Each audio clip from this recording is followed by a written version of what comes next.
Bonjour, aujourd'hui je vais vous faire une visite informative de la belle France.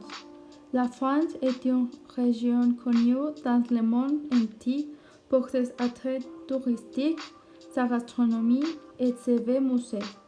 Mais il y a des détails qui passent parfois inaperçus, alors je vais vous parler un peu de tout. Le costume typique des femmes en France consiste en une longue robe ornée de fleurs très délicates ou simplement de personnages décoratifs. Ces personnages sont notamment aux couleurs de rose et la robe est accompagnée d'un corset orné de nœuds et de reliques métalliques pour soutenir les pompadours. Un autre vêtement qui compose le vêtement de la femme est une veste à manches courtes et ses chaussures haut de gamme qui correspondent au costume et une cape qu'elle utilisait pour entourer son corps. Costume typique de l'homme de France pendant ce temps. Le costume de l'homme typique est composé d'une chemise pleine de volants et où la broderie peut également être incluse. Nous continuons avec le gouvernement. Le gouvernement de la République française exerce le pouvoir exécutif. En France, tous les membres du gouvernement sont nommés par le président de la République sur proposition du Premier ministre. Les membres du gouvernement sont nommés au moyen d'un protocole précis qui est établi dans le décret présidentiel qui fixe l'organigramme de la conseillère d'un ministre. Le Premier ministre est le chef du gouvernement. Le ministre d'État, il serait deuxième du classement après le Premier ministre, bien que son titre ne soit que cérémonial auparavant. Il était utilisé pour nommer une certaine personne comme ministre dans portefeuille. Le ministre est responsable de chaque département ministériel. Le ministre délégué, sous l'autorité d'un certain ministre et plus rarement du Premier ministre, de qui reçoivent la délégation de certains pouvoirs spéciaux.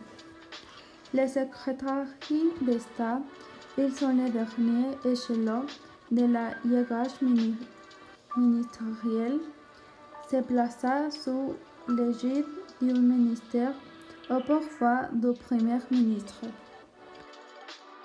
Une phrase importante prononcée par le Premier ministre Emmanuel Macron est pour renouveler l'esprit de la conquête française. Je vais approuver avec vous un contrat de droits, devoirs et responsabilités. Dans les aspects généraux de l'histoire que nous devons, commence dans des sources écrites à l'âge de fer. Au XVIe et XVIIIe siècle, le pouvoir des rois de France s'est consolidé sous l'Ancien. La monarchie a été renversée par la Révolution française. Une nouvelle révolution éclate en 1830. La France a été envahie par l'Allemagne nazie.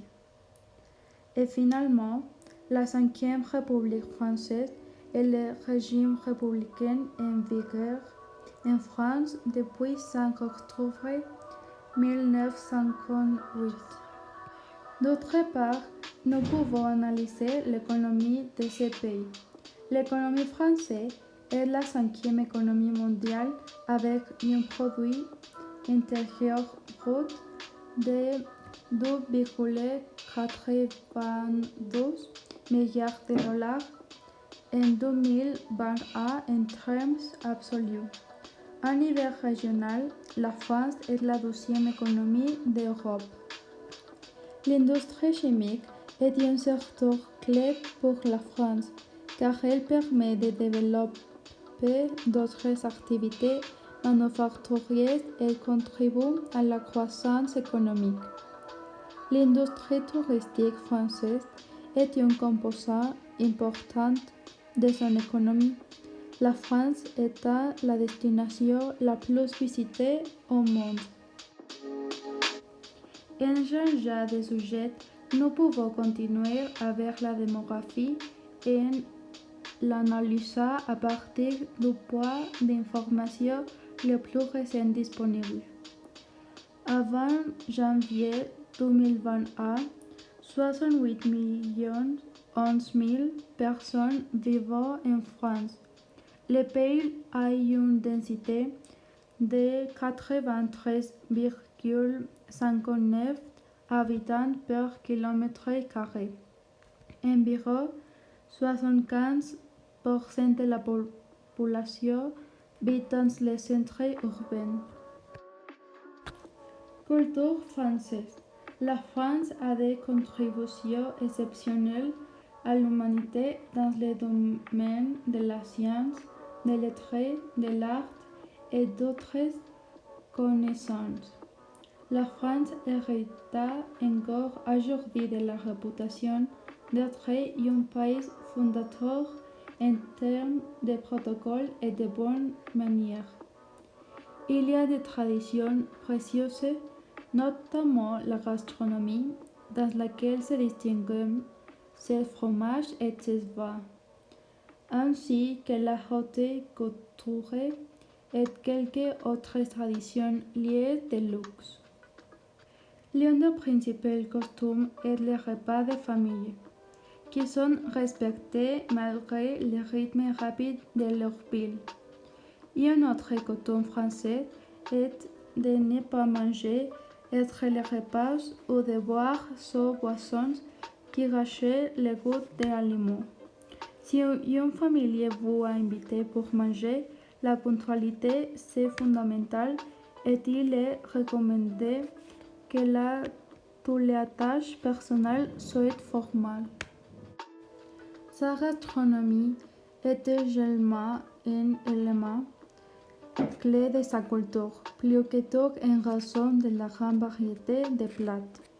La France est un pays mondialement connu pour sa gastronomie.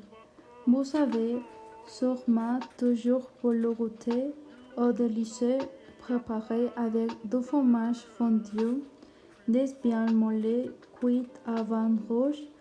On savoure la délicieuse pâtisserie d'une boulangerie française.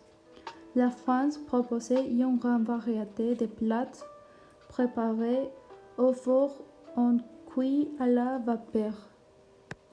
La musique française est très diversifiée.